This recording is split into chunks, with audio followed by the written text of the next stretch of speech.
Hi, I'm Dr. Mark Stengler. In this short video, I want to talk to the women out there who are using permanent hair dyes and other chemicals with their hair.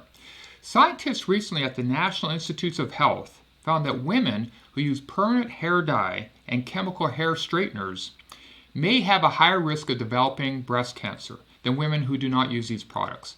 The study was published in the International Journal of Cancer, and it suggested that breast cancer risk increased with the more frequent use of these chemical hair products. Now, this isn't the first study to come out with a concern about these types of hair products and breast cancer risk with women, but here's another piece of evidence, at least where it's associated with risk. And again, it's not conclusive, it doesn't prove it, but it seems to be a risk factor amongst many for breast cancer, but it's one that women would have the ability to control.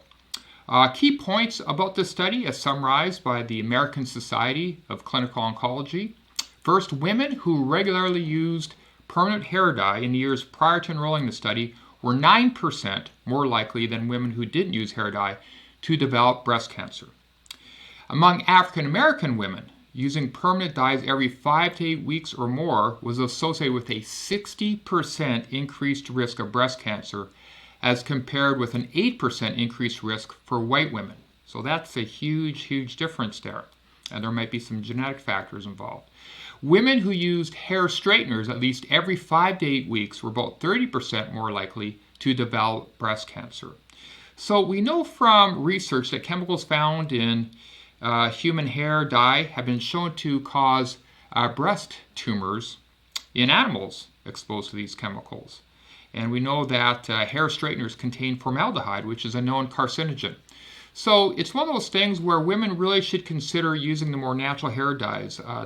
They don't last as long, from what I'm told, from women who use them, but they do work in terms of hair dyeing and dyeing their hair. Look, anything you can do to reduce your exposure, your risk of breast cancer is very important, seeing as 1 in 8 women in America get breast cancer. All the things that you can be proactive in reducing your risk is very important, and this is one of the many things that you can do.